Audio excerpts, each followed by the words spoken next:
السلام علیکم ورحمۃ اللہ وبرکاتہ۔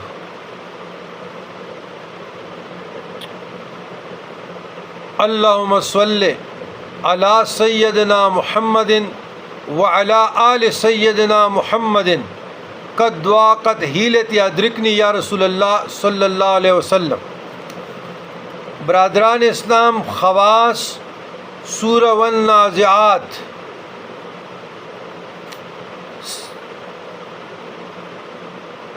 مقہوری اعداء کے لیے، دشمنوں کی سرکوبی کے لیے، مقدمات میں فتح یابی کے لیے، کسی معاملے میں فتح یابی کے لیے سورہ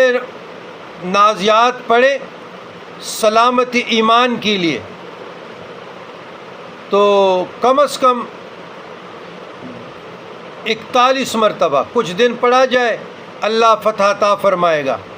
مثلا کسی کی پیسے ڈوبے ہوئے ہیں، کفیل نے مارے ہیں، وہ اقامہ کے لیے کوشش نہیں کر رہا، یا کسی نے قرض لے لیا ہے، وہ آپ کو واپس نہیں دے رہا، وہ پراپرٹی میں ہو، وہ زمینوں میں ہو، وہ ادار کی شکل میں ہو، وہ اقامہ کی شکل میں ہو، جس شکل میں بھی ہو، تو اس کے لیے سورہ نازعات 41 مرتبہ دن کو یا رات کو ایک مجلس میں پڑھی جائے، یا 21 مرتبہ۔ تو 2 رکعت صلاۃ حاجت پڑھے، 1 مرتبہ سورہ فاتحہ، 3 مرتبہ سورہ ابراہیمی، اور سورہ والنازعات 21 مرتبہ یا 41 مرتبہ 40 دن تک پڑھے، انشاءاللہ تعالی فتح یابی کامرانی عطا ہوگی، مقدر ہوگی، اور بزرگان دین کے مجربات میں سے ہے، بہت کمال والا عمل ہے، اس کے خواص فوائد انگنت ہے۔ اگر ساری دنیا کے چشمے اور کنویں اور ٹیوب ویل اور نہریں اور دریا سمندر سارے اکٹھے ہو جائے، اس سے سیاہی بن جائے،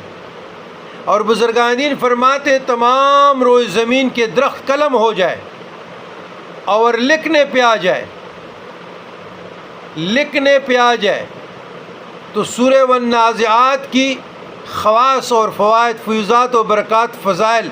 ختم نہیں ہو سکتے، یہ سب کچھ ختم ہو جائے گا۔ تو سمجھنے والوں کے لیے اشعار اللہ کے رازوں میں سے راز ہے، بزرگان دین کے مجربات میں سے ہیں۔ ہماری دلی دعا ہے کہ اللہ تبارک و تعالیٰ آپ لوگوں کو توفیق دے، تاکہ آپ ہماری اس کاوش سے دعوت و تبلیغ، امر بالمعروف و نہی عن المنکر